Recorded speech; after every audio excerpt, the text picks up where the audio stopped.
अपने पसंदीदा शो के फुल एपिसोड देखने के लिए अभी डाउनलोड करें दंगल प्ले ऐप।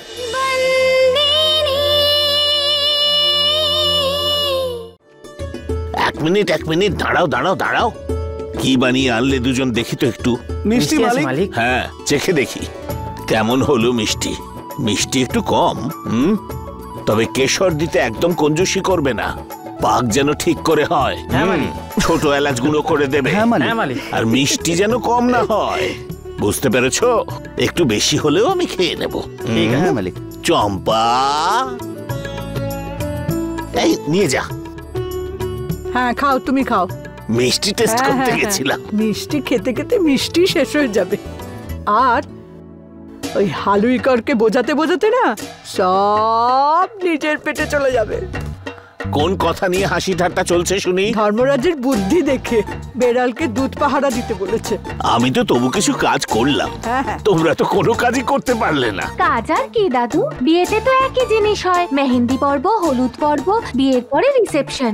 নতুন কি আছে? যদি কিছু নতুন হতো তবে আগে থেকে রেডি হওয়ার কথা। বিয়েতে আবার কিছু নতুন, খুব মজাদার হতে হবে, কিছু আলাদা হতে হবে।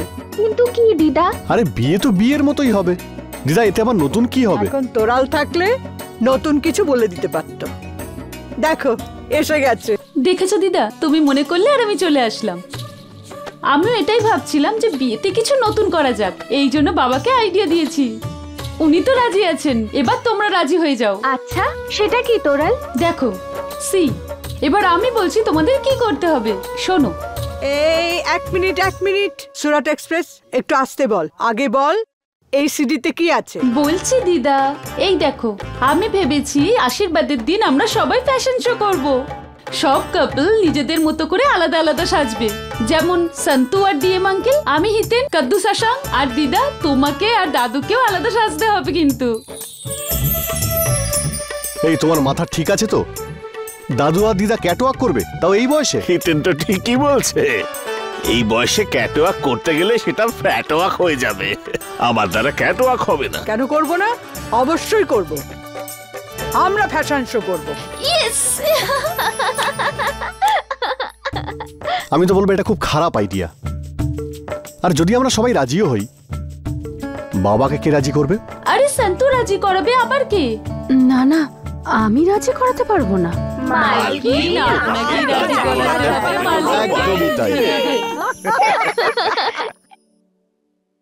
আরে আমার বিষয়টা একবার বোঝার চেষ্টা করো। আরে আমি বলছিলাম যে এটা ব্যবসার একটা অন্যতম দিক। আরে ছেলের বিয়েতে তো এখানে বড় বড় ব্যবসায়ীরা আসবেন, তাই না?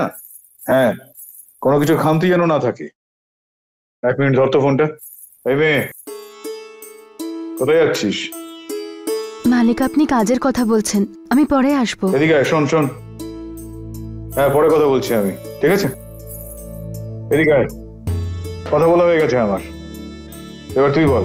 ওই আসলে কথাটা হলো যে তোরাল এসেছে মালিক এখানে, আর ও বলছিল যে বিয়েটা ধুমধাম করে হতে হবে। হ্যাঁ তো করো না, আমি আবার কখন বললাম যে ধুমধাম করে হবে না? না আমি সেটা বলতে চাইনি, ও বলছিল যে সব অনুষ্ঠান করতে হবে। আরে তুই ঘুরিয়ে ঘুরিয়ে কথা বলছিস কেন? বল না তুই আমায় কি হয়েছে। ওই মালিকও বলছিল যে ফ্যাশন শো করবে। ফ্যাশন শো মানে আবার কি? ওই টিভিতে যে নতুন জামা কাপড় পরে হাঁটে না, ওইটা। তোরাল বলছিল এটার মধ্যে ওই কি বলছিল, হ্যাঁ কেটওয়াক আছে, তো এখান থেকে দেখে আমরা শিখে নেব, তারপর করব। হ্যাঁ এবার বুঝতে পেরেছি। আমার কাছে নিয়ে এসেছিস কেন? ছেলেদের দিয়ে দে না, ওদের ভালো লাগবে দেখতে। ওই মালিক সবাই চাইছে যে আমরা দুজনও এটাতে অংশ নিই। আমি তো না বলে দিয়েছি, কিন্তু ওরা খুব জেদ করছিল। ওরা বলছিল যে ওরা জোড়ায় জোড়ায় অংশ নেবে, তো আমরা দুজনেও তাই করি। তোর বুদ্ধি শুদ্ধি সব লোপ পেয়েছে নাকি? হ্যাঁ, মূর্খ হয়ে গেছিস নাকি আরো? এই বুড়ো বয়সে এসে আমি এই ফ্যাশন শো করবো? কি এমন বয়স হয়েছে? হ্যাঁ চল ঠিক আছে, এখানে ওটা রেখে দে, সময় পেলে আমি দেখে নেবো, ঠিক আছে?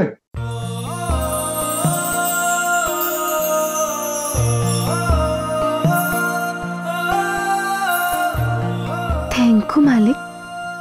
যা এখন যা।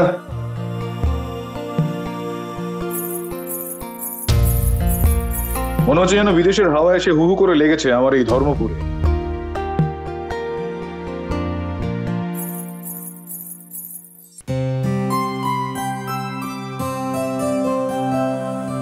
মালকিন, এই যে নতুন অনুষ্ঠানটা হবে, খুব মজা হবে তাই না? হ্যাঁ মজা তো লাগবে, কিন্তু পরিশ্রমও করতে হবে। এবার তাড়াতাড়ি বাড়ি গিয়ে ওটা শিখতে হবে। কি যেন বলছিল? হ্যাঁ, কেট ওয়াক। কাটওয়াক, এটা কি মালকিন? খুব কঠিন ব্যাপার নাকি? আমি যতটুকু জানি, বিভাকে জিজ্ঞেস করেছিলাম, ও আমাকে বলল ক্যাট মানে বেড়াল আর ওয়াক মানে হাঁটা। বেড়ালের মতো চলা? হে ভগবান, কি আর যে হবে। দাদা, লেবু কত করে? 5 টাকা জোড়া। 5টা 2 টাকা, 20 টাকার। মালকিন 20 টাকা। মালকিন কোথায় গেল? মালকিন, চুপ করো, আমাকে কে দেখতে দাও। দেখে কি হবে মালকিন? আমাদের কেট ওয়াক শিখতে হবে তো। মালকিন, একটা কথা বলুন, আমাদেরও কি এর মতো 4 পায়ে হাঁটতে হবে? সেটা তো আমিও বুঝতে পারছি না। আমরা এখান থেকে বাড়ি গিয়ে ওই ক্যাসেটটা দেখলে তখন বুঝতে পারবো। চলো চলো চলুন।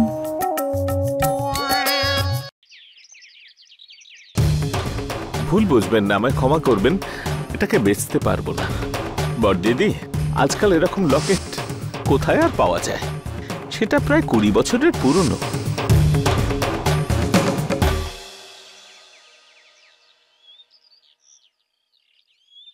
শোনো, বিকেলে ধর্মপুরে যাব, হিতেনের বিয়ে। আমি ফ্যাক্টরি থেকে আসছি, ততক্ষণে তুমি তৈরি হয়ে নিও। রেডি হয়ে নাও মানে কি? তোমার কি মনে হয় আমার নিজের বাড়ি যাওয়ার জন্য, ভাইয়ের সাথে দেখা করার জন্য আমার তোমাকে প্রয়োজন? কোনো দরকার নেই তার। জানি তোমার কোনো প্রয়োজন নেই, কিন্তু একটা কথা তোমায় ভালো করে বলে রাখি তরু, জানি তুমি আমাদের সম্পর্কটা মানো না, কিন্তু প্রত্যেকটা সমাজে একটা নিয়ম থাকে, আর সেটা প্রত্যেকটা মহিলারই পালন করতে হয়। ধর্মরাজ মাহিয়াবংশী আমাকে আর তোমাকে একসাথে বিয়েতে আমন্ত্রণ করেছে।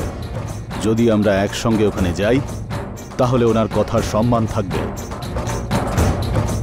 এখন তুমি যা ভালো বুঝবে।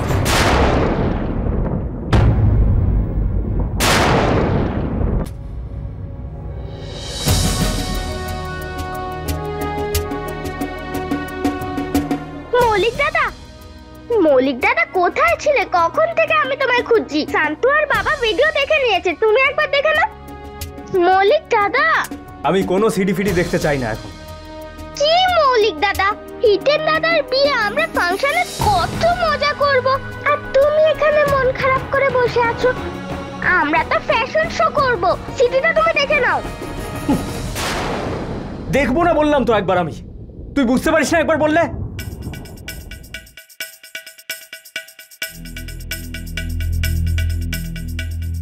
যা এখান থেকে, আর আমায় আর বিরক্ত করিস না, যা।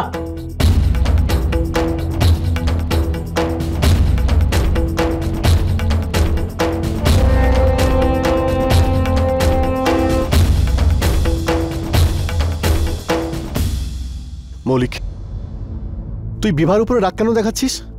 কত আশা নিয়ে তোর কাছে এসেছিল। আর দেখ, তোর সঙ্গে আমার ঝগড়া করার কোনো ইচ্ছে নেই, আর না আমি ফ্যাশন শোয়ে অংশ নিতে চাই। আর সবার খুশির জন্য তুই যদি এতে অংশ নিস, আর তুই যদি সিরিও দেখিস, তাতে তোর কি প্রবলেম মৌলিক? আমি জানি তোরালের আইডিয়াগুলো ভুলভাল, ও পাগলি একেবারে। ভুল, ও পাগলের মতো কিছু করেনি। তাছাড়া এটা তো তোরালের বিয়ে, ওর যদি একটা ছোট্ট ইচ্ছে থাকে তো কি হয়েছে? আর তুমি তো ওর হবু স্বামী, তোমাকেও সব ইচ্ছে পূরণ করা উচিত।